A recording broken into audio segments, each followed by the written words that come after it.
defending champion Bucs tight in a opening night loss at Tampa last Thursday. But some still have higher expectations for the team. At a Sunday's game at the Chargers, the Dallas Morning News writes that it's imperative for Dallas to win a big road game early in the season to set a tone for the upcoming year, considering how poor they've been away from Jerry World during the past 2 seasons. So, Shannon, how capable do you think this year's team is to win road games? I don't see anything different.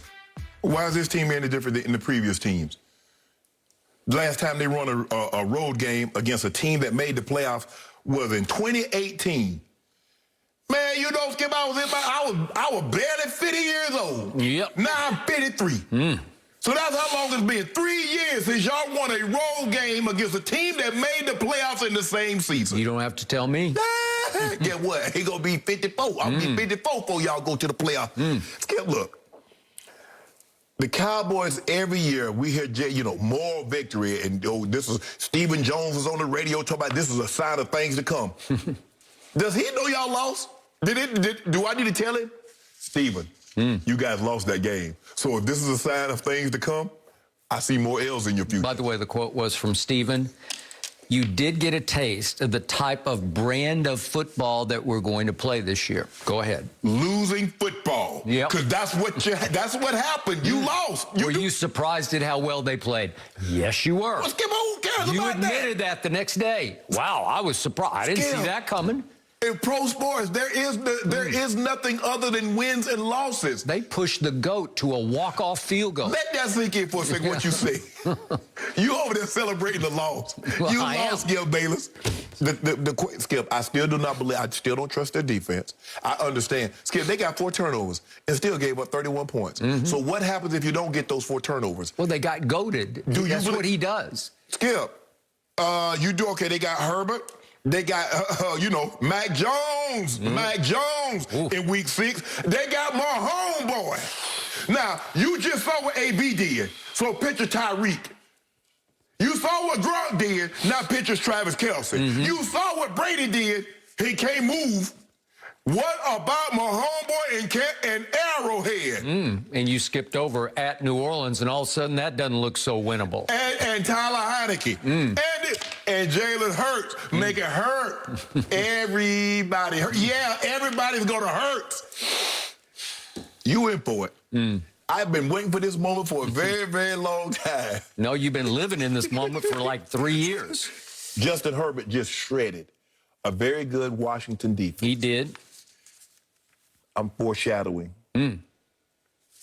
I see 350 by 3 touchdowns against y'all. Do you? Yeah. Is that coming out?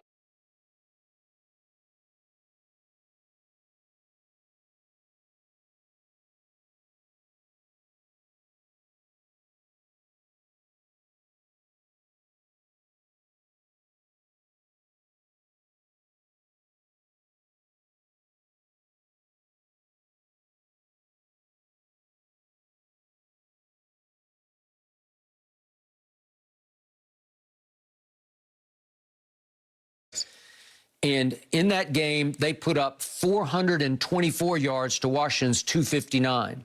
That meant that they ran 78 plays to Washington's 49 plays. You don't see that very often in the NFL. The possession was 36-24, but they just held on to the ball because they kept converting third downs. Yeah. Okay. So all of a sudden, we, as in my Dallas Cowboys, opened as a 2.5-point underdog at Chargers. Not all that bad if you're given 3 for home field, but it quickly got bet up to 3, where it now stands because of what Justin Herbert and the Chargers did at Washington. Well, what about Dak? Didn't Dak do something good on the road? He did something great on the road. And then what happened? Nobody saw that coming because I didn't, because he played not a snap of preseason football. And I'm going to go all the way to it was the greatest game Dak has ever played under the circumstances, with no prep, coming off the double ankle surgery and the arm injury in training camp. You do realize in all those big games that he's played, he's caught L's. Okay, let's look at that, shall we? Sure. Dak Prescott on the road has lost his last 6 games, including that one Thursday night. What? That's not great. He makes $75 million this year, making him far and away, just this year, by far the highest paid quarterback, because second on that list is Tom Brady, 27.5. So Okay. it's 75. That's with the bonus. Everything, every penny he's going to make this year totals $75 million. Well, obviously, as you said before the season, you have to start living up to that.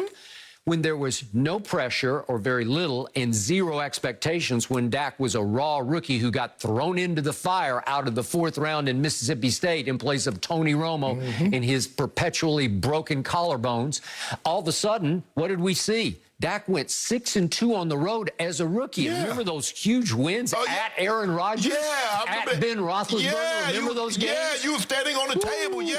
Remember at Washington that year? That was the turnaround game where that was against Kirk Cousins, and you're saying, whoa, this kid can play. Yeah, I he remember can that. lead. He Remember- can play make. Remember like yesterday. Unfortunately, Do you? that was Okay. 5 yesterday, years All right. yesterday. He came right back in 2017 and went 6-2 on the road. It became a lost year because Zeke got suspended. What I got to do with that? Okay, well, I'm just saying, in his first 2 seasons, with little to no expectation, he went 12-4 on the road. Yeah. That's all-time great, Yeah. right?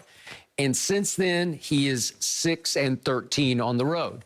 Is that because his team decayed right before your very eyes? No. Yeah, some. to No, some it ain't. extent. No. That's not what you told me. You told me Zeke is still Zeke, and you expect him bounce back season. This year I do. That offense is hold on. But is it possible as Zeke went south, he went south, the whole team went south, the ability to win road games went south? Is that possible? No, what about Tyson Because Hill? I'm going to remind you what happened on Thursday night. What was the ratio of pass to run?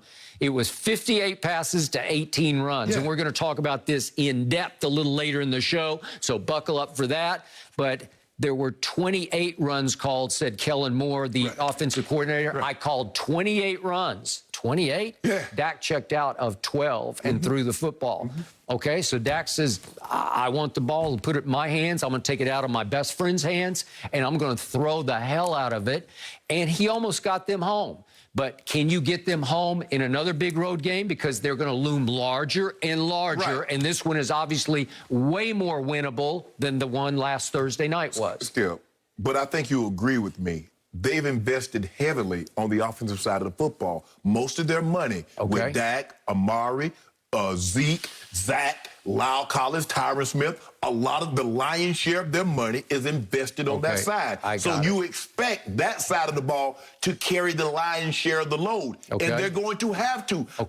I'm still not convinced in your defense. You might be, but I am not. Okay, so what are we up against?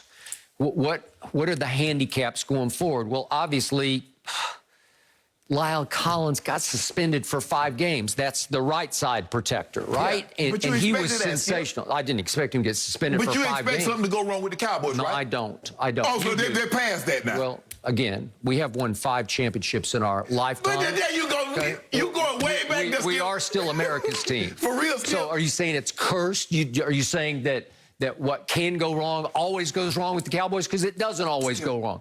I've been a fan since I was 10 years old, and I have celebrated a whole lot in my life. Let me ask you, how much celebrate you done in the last 25 years? Well, a lot. You know, Skip, think about how things have changed. 2014, 2016, 2018, I celebrate. Think about all the good things that's happened in your life. Yeah. Your brother's won the James Beard Award. He won it twice, right? Yeah. You got married to lovely Ernestine. I mean, so those are 2 celebratory occasions. Okay. There are some nights I'm not sure that's the greatest thing I ever did, but I love you, Ernestine. But let me ask you a question. Yep. How many times have you celebrated in the last 25 years something your Cowboy did? Because you tell me championship. It's all about championship. You love Tom Brady, you love Michael Jordan because they win. With my Cowboys, it's all about division championships. 14, 16, 18, raise the banners. Really, Skip? Raise the banners. Really? Yep. That's what you lowered it Okay, to. so what are we up against? All of a sudden, there's no Lyle Collins, and it's Terrence Steele, undrafted free agent who actually started 14 games, unfortunately, as a rookie last year, and he is thrust into the breach once again, right before your very eyes. He's got to protect the eye side of Dak Prescott. Zach Martin, fortunately, is back at right guard. He's a Hall of Famer. But Randy Gregory is very iffy as the bookend pass rusher that I think made DeMarcus Lawrence's life a lot easier at Tampa Bay. I think he rose and shone because Randy Gregory was raising hell on the other side and was attracting some doubled attention over there. So the point is, I don't know if he'll make it back. He's got to pass 2 tests. Right. He is vaccinated, but he is on the list. But that rookie tracker looked real good. That one from Northwestern, Rashawn. He did. Yeah, he looked good. Did you see him against Chase Young? He just shut him out. Okay. Because I watched a good bit of that, and I don't even remember Chase Young playing. Neither do I. Okay, so that was highly impressive. I will give you that. And finally, Michael Gallup, the third of my tremendous trio of receivers, is gone for God knows how long on IR with a pulled or ripped calf muscle, right? So these are big losses potentially going forward, which heaps more pressure on my quarterback. Well, I'm looking at, okay, so what have we seen from him?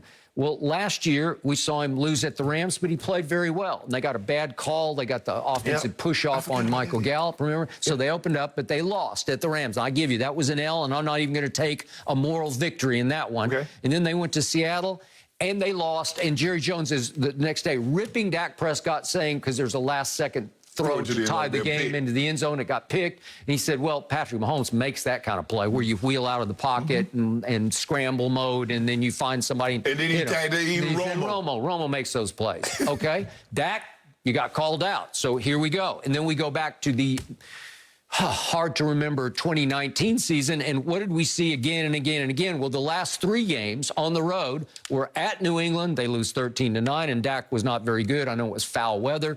But then at Chicago, I know he threw for 1,000 yards in the 4th quarter, but he wasn't very good. And they lost to a team they should have beaten. No, they didn't. Huh? Come on. They should have beat the Bears. Oh, come on. You got to give me. And then at Philly.